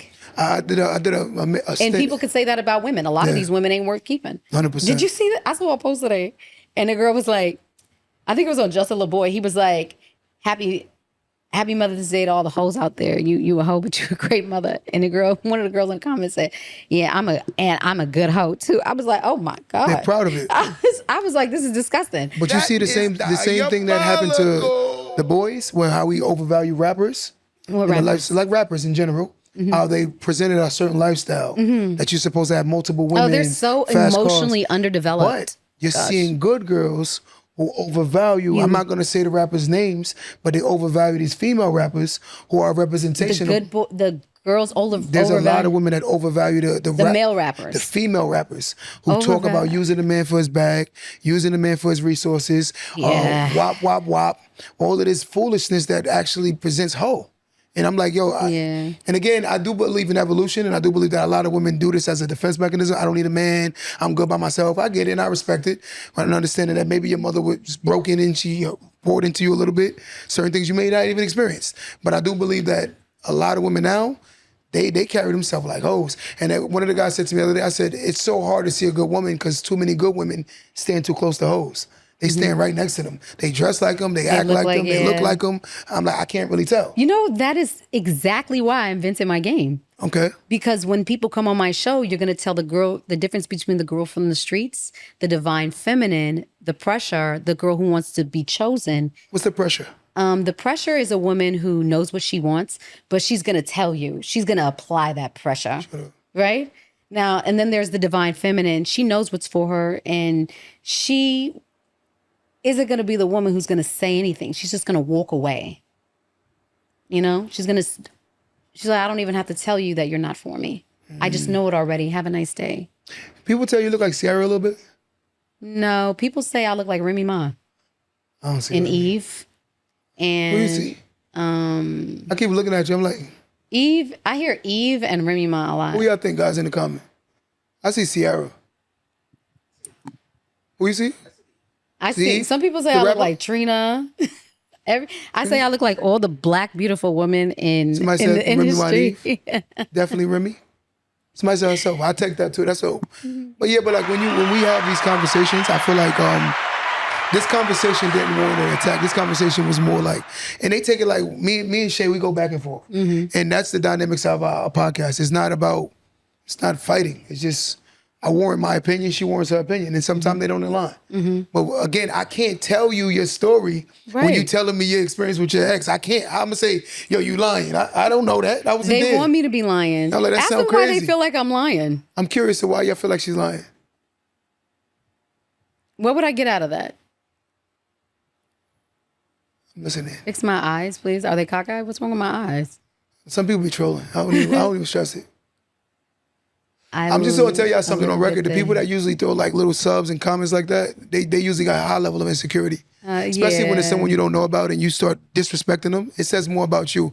People project, like the way you treat others is how you feel about yourself. Like, you know what I'm saying? That person is probably miserable, unhappy with their life, and you're meeting an absolute stranger, and the first thing you gotta do is start commenting negative. That's kind of diabolical. Notice we sit on this podcast, I don't talk bad about nobody. Me and Shay my sister. So we just have a little debate. But throwing bad comments and about someone you don't know, it says more about you than anything. You're very unhappy. They are weird. If you're miserable, and I feel bad. You know, you're probably somebody that's in the house miserable as hell, and you just want to throw shots at people. We talking about somebody's eyes. Like, come on, what are we talking about? You know what I'm saying? Even if she did have messed up eyes, you're talking about somebody's disability. I don't see nothing wrong with your eyes. But again, it's just like, come on. We gotten so comfortable with, like, you know the guy that they used to, that do the dances, Shamar? Who's this? He does the dances, and he's like, he got a deformed body. Now, he's not a slim guy. I think it's crazy that people tease people who are born with disabilities. I'm not into that. I'm not into that at all. Like, I don't give it up like that. But I love myself. So I do project how I feel about myself onto others. Somebody said if she wanted to stay private, why do the show?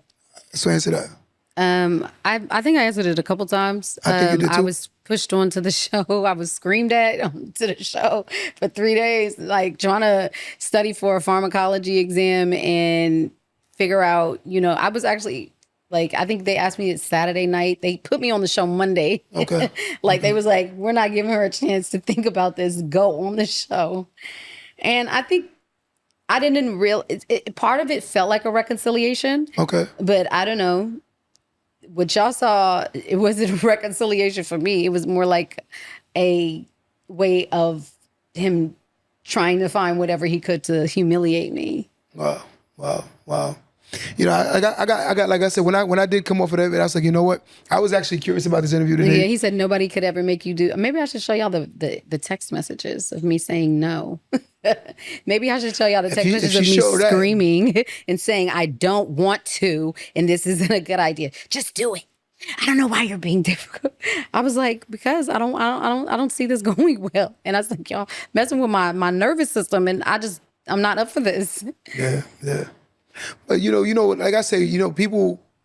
The one thing I do see a lot of times, and in all fairness, celebrities are humans, and the issue with a lot of times, like people, like celebrities get away with certain things, and I'm not speaking on camera. It's a majority of black women lying. No, but look, a lot of celebrities, they get away with stuff so much to the point where that people start believing that they're like above like normal, right? And they just don't do anything wrong. Mm-hmm. But again, you don't know. Because I think it's that they be like, I feel that way, and they relate to them so much, and they feel like they can see themselves in them so much that they don't want to acknowledge where they could be wrong or lacking or not shown up. I agree. So like moving forward now, what is your expectations in the dating world? Honestly, I haven't dated I've been single over a year and a half. And what is Cali looking I'm not looking. for? So what is Cali expecting? Right now, my focus is just my future and my career and just getting myself together to meet the man that's aligned when I'm ready. So how does a man show up for Cali? When I'm ready, I would say just first it would, start with a physical attraction and being very respectful and wanting to take me through the courting phase and getting to know me and really showing up for me emotionally. I like that. Someone said money. She just said a minute ago she dated a guy, she didn't get no money out of it. She said she dated him for years. They dealt with each other for years, and she never. So I don't know where y'all be coming from with these things. Yeah, it's like I don't know a woman. Somebody said she did an interview with Tasha K. She really.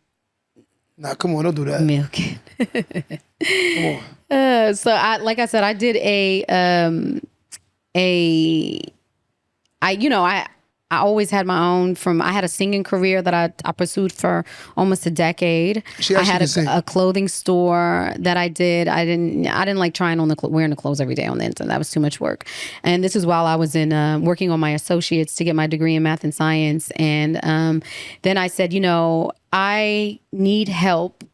Getting through nursing school, I could have taken the money and lived off of it, but that would have been very scarce, So I said, how can I, instead of just taking money and using it to live, how can I take my money and profit? So I opened a wedding and events venue. I was in the process of getting government funded. I had a liquor license. And I took 3 years working on that. A lot of people are like, you've been in nursing school. What was it? Because I said, I've been in nursing school since 2019, meaning I was pursuing a nursing career since 2019 is when I realized it was something that I wanted to do. I graduated in 2021. I opened my business 2021. I closed my business 2025. And I went back to nursing school September 2024. And I am still currently in nursing school. How much more time you have? I have 1 year. Okay. I've honestly, didn't pass a lot of classes for like, it's very challenging. Like I had an online clinical. Okay. And my mom's like, your aunt's on her last breath. Can you come say goodbye? Wow. And I said, okay, Mom, but you know, I can't really jump up like that. It's really intense, but I came anyway. And because of the time zone change, the school is on, what is that, Mountain Standard Time. Mm-hmm. My aunt was on Pacific. I live on Eastern, so I got the times confused. I missed the clinical. I got booted from the class. You know, the one thing I will say is for someone it's not even a person, professional degree anymore. That's not true. It's not true. But it's not true. Sorry. Go ahead. Sorry. It's not true. But when you to be mature and go back to school after being out of school for a while, I commend anybody that do it. I'm gonna be honest with you, because it takes extreme maturity. And you know, we got responsibilities now. It's easy for someone who don't have no bills, no responsibilities, the carefree life, no children, no responsibilities at all, to go to college, but to go back and still maintain your life, I commend you for it. Mm-hmm. So regardless of whoever got something negative to say about anybody pursuing further education, I don't understand that. Mm-hmm. And I tip my hat to anybody that's willing to do that. Mm-hmm. Right? A lot of people had something to say about Kim Kardashian not passing the bar after, what, the second or third time? Back after 15 years and now undergrad in psychology. Yeah. Passion, that's what's up. Mm-hmm. It takes a lot of discipline to show up and just stay dedicated. And I was in it. And that was that was like level 10 hard, level 10 hard nursing program. And I'm just like, you know, I feel physically beat down. It's no joke. Yeah. Like you're crying, getting through tests. Like it's not. Trust me, they know I know. It's a lot. They know I know. That's why I'm not saying anything. I know. Mm-hmm. Trust me. Mm-hmm. You're preaching to the choir. Mm-hmm. To be old and have responsibilities and going to school is not easy. Mm-hmm. You know what I'm saying? And when I say older, I mean in the sense of... it's not a STEM. 12 years in engineering nursing. I don't know. My associate's is in math and health science. And then I'm pursuing my bachelor's in nursing. So I don't know what you mean. It's not STEM. It's considered STEM. People who are saying nursing isn't a degree anymore, you guys got to stay off the internet. Like go read things that are scholarly fact. And this is something you would learn in school. You would know that if you went to school. But again, you could be arguing with somebody that just watched Google clips all day. Let's tell somebody, I love what you said, Edward. Follow your dreams, 100%. Give it up for Edward. You know what I'm saying? Mm-hmm. But like this is a great demand, 100%, and very excessively needed, because if you think about during COVID, they were definitely in demand. You know, still is. But you know, that's another topic. Mm-hmm. But so what is the next chapter of your life? You know, I'm just still deciding whether or not I want to stay in New York. I want to be closer to my family. And I think that's the biggest decision I'm making right now. Other than that, you know, I got a lot of people inquiring about my new single, You Fumbled Me. Yes. And a lot of people got a lot to say about how you gonna say Cam fumbled you? Like, he's rich. And I'll be like, y'all really think that all you require is money? Like, then that's how I know it's something wrong with you. But we got to remember that people are out here operating from lack. So they think money is everything. And you forget to have integrity. You forget to have good moral character. Mm-hmm. And with no moral compass, I want you to keep going and tell me how you end up. Why do you feel, you know, I got to ask this, why do you feel he fumbled you? Because he still loves me. And he, you know, when we talk about people operating from wounds and, you know, having abandonment wounds and not, you know, healing those wounds and not realizing how they show up in relationships and showing you that no matter how much money you have, you could love a person and you can know a person could love you with all their heart and still not want to show up for them. That's core. Mm-hmm. But, you know, like a lot of times, like you said, a lot of people do that. They do operate from lack. And that's a reasoning for them to overvalue things that they lack. Mm-hmm. You know, so like I do believe what you're saying could be true to 100% as far as when you making money, you realize money don't make you happy. Once you start out seeing it, it's the people you have and you created around you that you enjoying it with. That's really what, and you have genuine love and love you for you and want to be around you, win, lose, or draw. Like my team, they love me for me, you know, and I that's what I love about my team. It's not about who has or don't have more. I feel like I've created my family. That's beautiful. And I've created my family where we're happy with each other. So you know what I'm saying? I just prefer that. But money couldn't create that. Yeah, I've had some, even friends, you know, I haven't had the greatest friends. You know, I found a lot of women who feel very intimidated by me because, you know, I think because I've had to be a little bit more resilient and not able to break at, you know, just the smaller things. And they take that as like, oh, why doesn't anything affect you? And I've seen them actually go out of their way to kind of poke holes in me just to see if I, you know, deflate. You gotta see who they are. You gotta see who they are. And it's sad because it's like, yo, I would never do this to you. I would never treat you this way. I've accepted you regardless of, you know, what you go through. And yet I'm not here to compete. But something about you and me, something about me makes you feel very exposed and you can't handle that. Yeah. And I don't think that you are equipped to have a friendship with me until you've evolved and realized your own personal insecurities and how to show up in a real relationship. I see it because like I jump online and I have people there throw little shots and I'm like, I'm going to go to my rich life after this. Like nothing you can say to make me feel no way. But again, if you say it like that, now you're arrogant.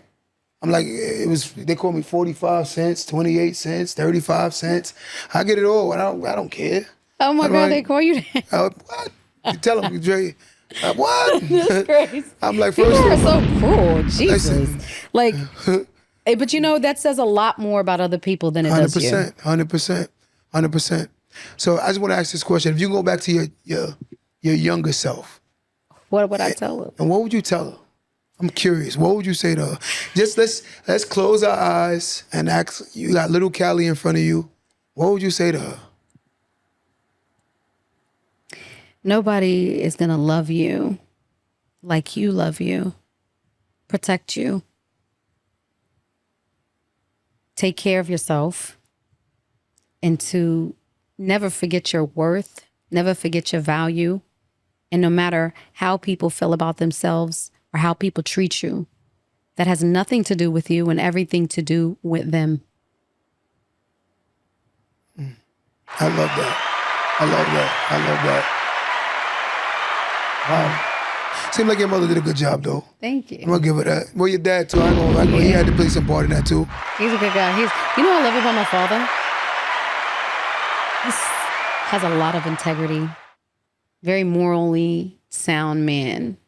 Like, I sent him that Kevin Hart thing the other day where he said, damn. I said, I laughed at that shit for like 24 hours. That thing is like, that thing is like, damn OD it. funny. I said, damn it. He played too much. He said that was wrong. He said he hurt that man. I said, Dad, you so serious. I said, you don't even know how to laugh. He said it became funny, but it still was wrong. I was like, you too much. Listen, I respect it because it's like both ways. Damn if you do, damn if you don't. I'm the kind of person, if I'm going to laugh, I'm going to laugh under my breath. Well, I'm not going to laugh in the white face. What? You know what I'm saying? I'm I not don't doing know. that. People got feelings. Yeah, but where did Kevin Hart come with from that? Like, was he just playing too much? Like, or he just like, damn, you hella old. Like, how old is Kevin Hart to even be talking about how old Don Cheadle is? He got to be about 50, knocking on 50s. Kevin Hart is 50? So, he got to be around. So when he talk about, damn, yo, he's what is he? Late 40s, 50s? He got to be knocking on 50s. I give him a 48. You know what I'm saying? 46? Okay. He only 10 years. He be doing 10 years is a big difference at 46. I'm sorry.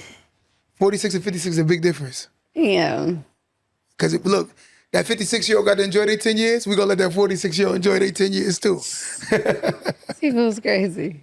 But I like older people. Like I learned so much from them. I value them so much. Me too. Like when I go around my family, I don't even hang out with the younger ones. They just different. But I go and I see my older people and I love them. Listen, I think the wisdom comes and it's supposed to be passed down. And I think that's why I hang out with like a lot of older people myself. Because I like to get challenged. I think high vibrational people love to be challenged, especially when you can come with some logic. I think people that are low vibration. They don't like when people actually come to them with anything that challenges their thoughts. Like I always tell my man, like he stuck in the hood, he has this hood mentality. And I'm like, anytime someone challenges your thoughts, you automatically go into defense because you feel like you're being attacked. I'm like, you can't grow with that kind of mentality, you know? But you want to say anything before we get out of here today? No, other than that, thank you for giving me this platform and allowing me to open up. Don't do that. And just being somebody of sound mind and sound spirit that I could really just have this energy exchange with. Listen, I enjoyed the conversation. I'm going to be honest with you because, like I said, everything looks away when you only see it from one way. And one thing I can do is I can clip up reels to make anybody look crazy on my podcast. Right. So for a person that does a podcast and actually has reach, I understand when a person's like, yo, that could have made me look crazy. Because I do see some people, they jump at my 15-second, 20-second clips and they take it as if I'm attacking women. And I'm like, nah. Because I'm just telling the truth. I don't hate women. I'm just telling the truth. Because, it hits a nerve when they don't know how they're operating and where they're operating from, and they think this is normal. And I think it's so sad because I went back home to Cali and to the Bay, and we used to laugh at the hoes on the stroll. Now we got girls leaving high school to go on the track to sell their body for $40. It's absolutely disgusting what the music has done to the youth. So I'm scared of it. If y'all think over here playing City Girls and your daughter's not listening, you silently programming them. Yeah, that's why one thing I love about Cali music, I'm gonna say this, guys. Cali like me, she writes from life, experience, real words, real subject matter. I don't like music that has no soul to it. No substance. No substance. It's like, don't just give me chicken. Where's the vegetables? Where's the carbs? Yeah. I need a meal. So with her music, she definitely gives you a plate, and it actually serves you, and it's filling. Because for the world we live in today, everything is about saying anything and buy me a bag and run it up, and I got more money than you, and I'm tired of hearing that kind of music. Yeah, that's crazy. I'm tired of hearing my little brothers was graduating high school, and the girls was asking for bags. I said I wasn't asking for bags in high school. We was asking like, can we go to the movies? I think it changed when the graduation proms. Yeah. When y'all see the proms, the proms are They're crazy. Yeah. Like my son graduated they look like from high baby school. showers now, right? My son was like, Dad, we going to dinner. I just want to spend time with you. Like, come on. Yeah. All that extra stuff is crazy. Yeah, this is what, the Black community is very competitive. And instead of, teaching each other to come together, we've taught each other to compete with one another. 100%. And I think that's why a lot of the reason why we're also suffering. It's because if you're competing with somebody that's doing bad and you're doing bad, that's called the struggle awards. Because at this point, it's who can make struggle look better. And when you watch them do this over and over, it's like, damn, you still got to go back to the bad situation that you left, and you rented this car and you bought these red bottoms when you could have utilized that to elevate your situation in a bad situation. That's actually how I felt, and one of the reasons I opened my business, because I could have went and bought a flower whip and bought all kind of jewelry, and I was like, how's that going to make me better? I don't want to keep looking good in the same space. Yes. I want to get out of here. Yes. It's funny because when I started off my life, I started off as a barber. And I bought a barbershop when I was very young. And people used to tease me. And they didn't know, I'm like, young age, I'm making 6 figures. I'm like, I've been making 6 figures forever, but I stayed quiet. Right. And I was young. I was like 22, 23 when I got my shop. But I stayed quiet. And I worked and I saved, and I was adamant about saving. And I started learning financial literacy. And then I started coming with the conclusion that it's not about what you make, is what you do with the money you make.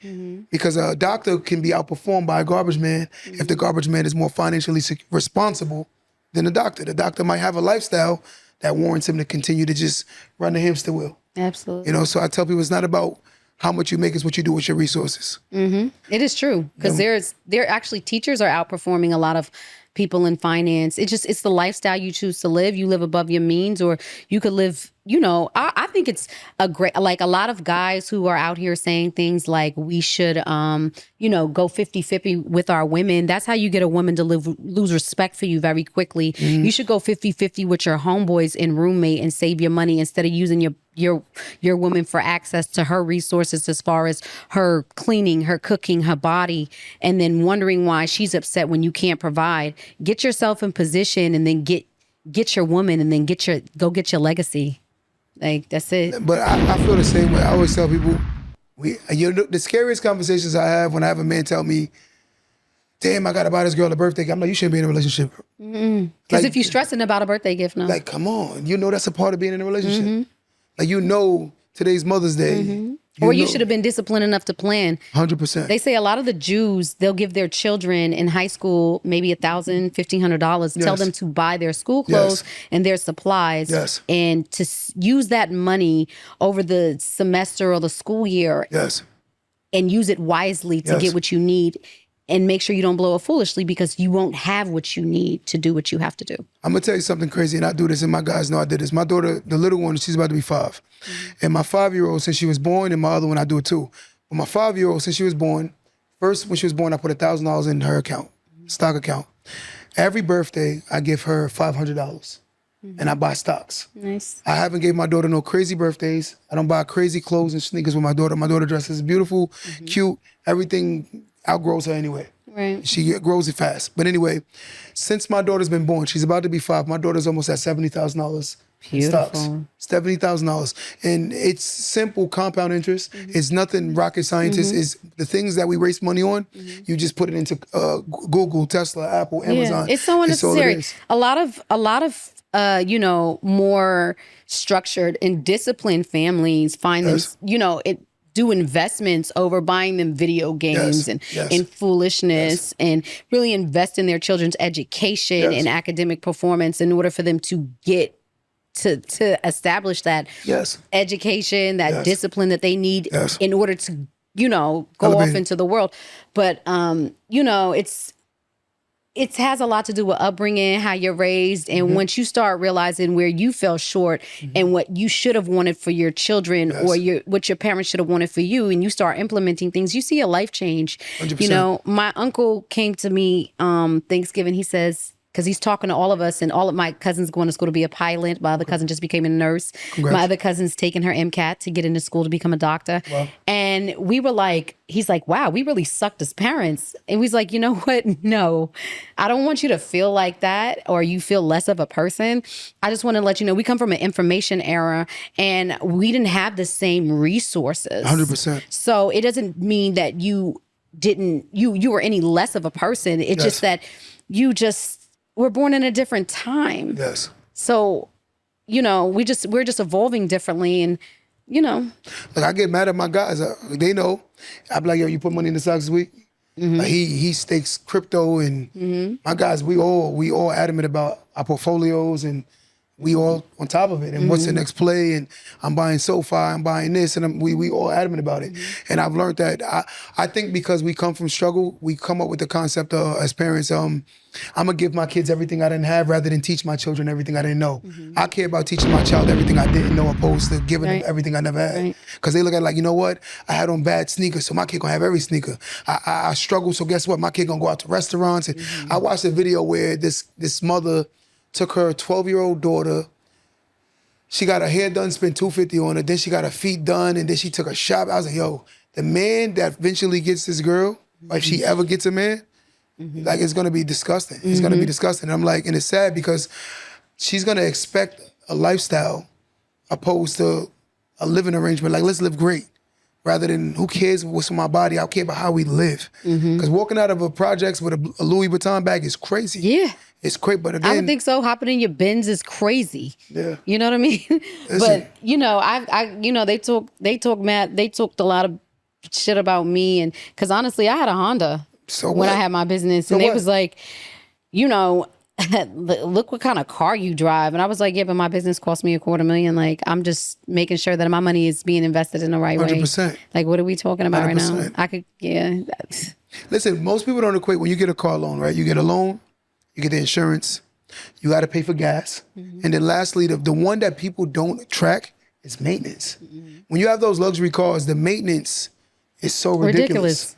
It's just a ridiculous amount of money. What's the guy? One of them. What is those rich white people? Wahlberger? What is it? Zesterberg? Yes. What does he drive? A Prius? Prius. Yeah, Mark Zuckerberg. Yeah, there we go. But they don't think like that. Yo, he had a One of the baby richest shower men in the world. in his apartment. In his He apartment. had his baby shower in his apartment. and had his immediate family, and that was that. Like, but again, when you don't have, you want to act like you have. Right.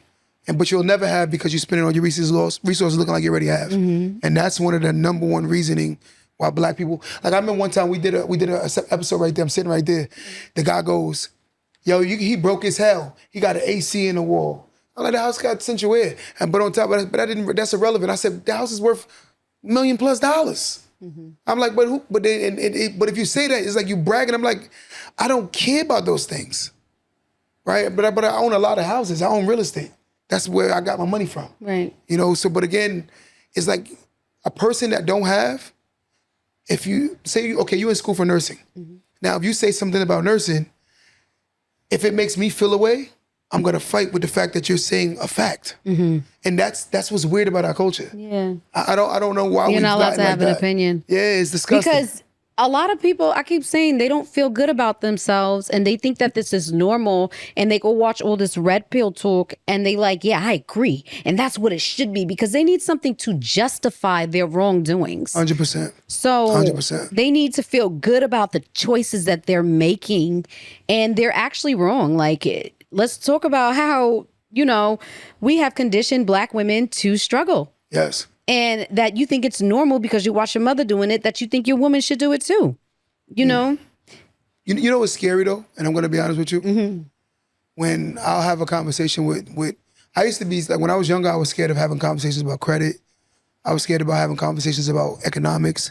You know, the one thing is moving and doing better. I'm like, damn, the people I'm around, they have boats, they have yachts, they have all kind of stuff. And when you talk to them, it's like nothing. Like they talk about it in the black culture. I'm like, yo, they bragging from what I was taught. No, they just talking about it like, oh, you know what? Me and my wife going to the Maldives for 2 months. And they're not bragging. That's their life. Yeah. You know, he's like, yo, you know what? We did really well on Amazon this year. We're going to take some of the profits. We're going away for 6 months to Paris. And I'm like, look at this. But again, I've been trained to not be receptive of growth because it's basically like, it goes against what I was taught, so I don't want to hear it. And if you say it to people that look like me, they get mad as hell. Yeah. They get mad as hell. They be like, oh, this guy bragging. You know, a lot of men get mad and I can't stand when I hear black men call men simps because you're out here calling men simps that want to provide for their women because one, they're capable, and it's nothing wrong with wanting to take care of your woman, but it's okay to go buy your man, your homeboy a new car because he's been down with you in the struggle. Like it's weird to me. It's feminine to me. That's sassy. Yeah. And that is weird though. Like when you hear a man say, "Oh, well, what she do for you?" Well, that was cool. Like, oh, so it's cool for you to constantly use a woman, but it's a problem for you to want to exchange and reciprocate, like, or even want to do for her because it's wrong. Like, but I feel like the woman can never win. Like, because God forbid she gets pregnant by somebody who didn't treat her well, that's her fault too. It's just like the people are so loud about their hatred for women that they can't even hear what people are like. Like you think black men hate women? No, but some people do. I agree. Okay. Like there are some people who hate women and some people who mad and they don't even realize they hate women because you think I hate women? No. Say it again, because I don't think you hate women at all. I think it's their childhood wound. They mother left them and they feel angry about women and they ain't tend to how they mother didn't show up and they take it out on the woman. I think, look, somebody said most men do. I think the guys that you entertain, they do. I think once you go to a certain climate, you start realizing that respect is reciprocal. And once you carry yourself in a certain way, it's reciprocal. I think sometimes we lower our standards and then we let those people play in our face and then we blame men and women for what we allow. You know what I'm saying? I'm just being fair. I used to allow certain behavior and I used to complain about my ex and I'm like, I'm the one that's allowing this. Yeah. So I'm like, hold up. Who's really the problem? Yeah. You're enabling it. Yes. Just like when I say this because I've heard grown men talk about this loudly, proudly. Yes. And say how, oh, what she do for you? You shouldn't even be dating no girl who ain't doing nothing for you. Got a whole team of friends that live off women like it's the thing to do. Down talk women. And these men have money. These men are capable, and they're telling you that the woman doesn't deserve. But I've seen them house their friends, fund their friends, give to their friends. I've seen those situations. And you'd be like, "Yo, what's up? What's going on over here?" I could never. I mean, Like- respectfully, I could never live in a woman's place. I think it's crazy. Like everything I own, I bought myself. You know, I'm the only person on my deed. Respectfully, and I don't believe in all that. Living off a woman and then thinking you're a man. I don't believe in that crap. I think there's no greater investment than your family. I think that's 100% because I think once you've mastered self, you are what you create after self. Like you mastered you with your relationship with God. Now your family is a reflection of you. So if your children look dusty, you dusty. If your girl look dusty, you dusty. Realistically, if your girl broke, you broke. How you sitting there talking about your shorty broke and meanwhile, you're supposed to be the leader. So if you're the head and your girl broke, that means you broke too. And that's just an honest truth. Imagine the people who stay in that toxicity. They yelling, they screaming at each other. Their children are affected. Like it becomes and they stay like that because that's how they know how to. That's all they know. And then they also know that ain't nobody else who's better than this is going to accept it. So they stay because they still haven't found it in themselves to grow, love themselves, be better. And it turns into a toxic cycle and they just live their life like that until maybe sometimes they wake up very late and be like, I fucked up my life. I messed up horribly. Yeah. No, you're saying it's true. But you know what's scary when you talk to some people and they say stuff like, I am over the man-woman battle. I'm over it. But I do believe that there are certain things, like when I come on a podcast, my objective is to tell you from a man's lens of how we do receive things, how we do see things. I do believe that there are more men nowadays that are looking for women to take care of them because they didn't have a man teach them how to take care of himself. A woman, like I said, these women, they date their sons. And then when they date their sons, they look for women to take care of them still. You know what I think the problem is?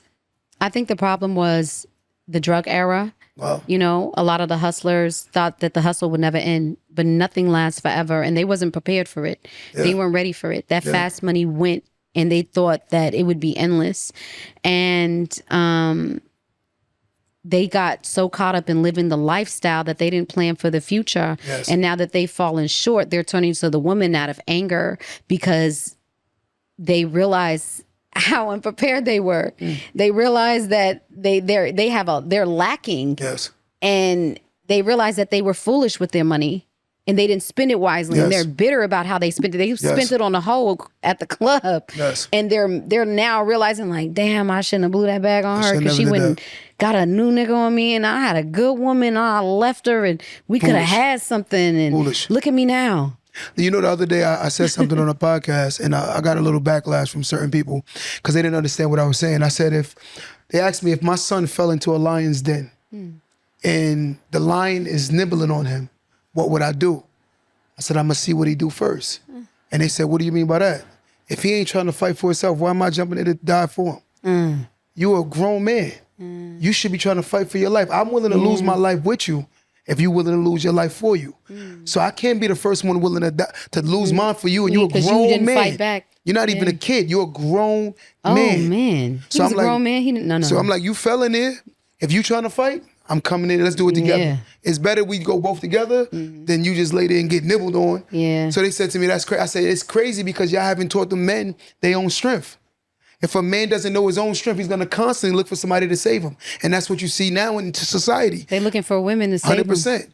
I look for a woman to add value to what I already got going on. I feel like that's a lot of men in the jail mentality too. Yes. Because when they're locked up and they're in jail and they're down, the first thing they're reaching for is the woman because they need her as a resource 100%. to help them while they're on the outside. 100%. And then they come outside and they still lean on her as a resource until they find another better opportunity. 100%. And then they hate that women have learned their game and have started operating in the same energy in the same way that they show up. So now everybody's like, oh, you trying to take advantage of me. No, you trying to take advantage of me. Now everybody's in competition 100%. with who's going to get one up on the other. I see that a lot. I see I see a lot of men when they get locked up, they start begging for things they never left in the world. And then they feel entitled to people that already have their life together. And then they become like a burden on people. And then they want to talk to the woman. I love you to death. You're the best thing since sliced bread. And I want to, you know, it's scary that women will date men in jail that they never met. Yo, you know, there's whole websites for men that are incarcerated that women will That goes to show you how lonely, scary. how lack of value that you feel like you got to go get a man out of prison. Yes. But now to they can feel better FaceTime about each other yourself. now. With the tablet thing they got going on, Yeah. they can FaceTime each other now. Yeah. That's scary. Yeah. And marry these dudes and end up pregnant by these dudes. I'm like, damn, you don't know who this man is? I had a situation where I dated this guy who went to jail. This girl introduced me to this guy and said, "This is like my bro. He's really good people. He get While money." he was in jail? No, this is when he was out of jail. Okay. And he gets money. He's a good person. You should talk to him. Like, this is somebody who called themselves cool with me, my friend. And she introduced me to this person. This person turned out to be a professional gambler. I didn't know that. And so they lost all their money and then they end up going to jail. But they kept saying that their money was on hold and that they was gonna, or something they was running in the streets and they had some money about to come back to them, but they had to, you know how it goes. Yeah. So they get locked up and they're now facing, they don't even know why they got locked up, but they got locked up for an attempted murder charge. Wow. Right? This person, I didn't want to date them.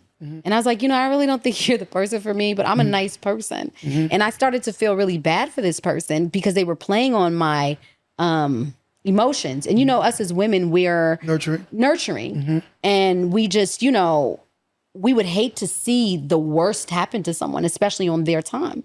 So in the process, this person was on parole and facing an attempted murder charge. And they said, I just need to get a bail modification. So I helped them get the modification for the attorney. And they were supposed to pay me back when they got out of jail. Never did. Never paid me back, helped them get off parole, actually saved their life. And then they wronged me, went and badmouthed me and talked about me to other people. And just really, I felt so betrayed. Wow. I felt so betrayed or taken advantage of because imagine saving a person's life and then they treat you like you owe them something. That's a man who's jealous of you, hates you, wants to use you, is mad they can't no more. Yeah. It was disgusting, but I would never allow a person like that into my life. And I questioned, how did this person even end up here? And then he later told me, "Oh, that girl was never your friend. She was sucking my dick." I was like, wow. Wow. The scariest thing I told my homeboy the other day, I said, when you look at people who haven't fixed themselves, they're gonna always attract people who are attracted to the broken version of themselves. And they're gonna just keep luring it. And then I'm like, you can't get mad at the fact that you keep attracting those kind of people. Mind you, this person begged, they pleaded, "I just want to change my life. Sound good? Can you please help me? Sound good? I don't want this for me, and I can't spend the rest of my life." I mean, imagine somebody calling you crying every day from jail. Like, I couldn't even take that kind of They oh my become God. the best people on earth when they go to jail. Believe you me, I got a lot of family And I members just like want to that. remind women to stay away from men in prison. Listen, if you send them, you send them a couple dollars, you feel sorry for them, but being manipulated psychologically is crazy. No, call your mother. Crazy. But let's get out of here. You got anything you want to say? Nope. I think we said it Nothing? all. I think we said, I can go on forever, but no. What's I your think we sign? said it. Scorpio. Scorpio, What's yours? Taurus. Okay. We got something. It's something. We're like opposites or something. No, Scorpios and Tauruses, they actually connect. In what though? Because they're not Cancers ruled too. by the same planet. I don't know what it is. They line. Scorpios and Taurus and We're Cancers and Taurus. opposites. We I balance. think we're supposed to be something like that. It's weird. My girl's a Scorpio. Venus, because I know Taurus is ruled by Venus and I don't know, but I know I'm ruled by Pluto and Mars, which is power and passion. And you guys are ruled by money and love. Yeah. Saturn and Venus, I think, yeah. I come from struggle, so my So maybe that's that balance. Power, passion, money, and love. it's a balance. Yeah. Scorpios balance us out. I mean, I'm saying I know it because of, and I see it in real time. But you want to say nothing? Tell them where they can find you at, though. Oh, you guys can find me on TikTok, Instagram. I don't really be on Twitter, but I got one. And at THE Cali, CALI O'Day, ODAE. The Cali O'Day on Instagram, TikTok. And make sure you follow me and stay tuned for my new single I got coming out called Grown Man Energy. And in the meantime, you can listen and download You Fumbled Me. Don't let that go over your head.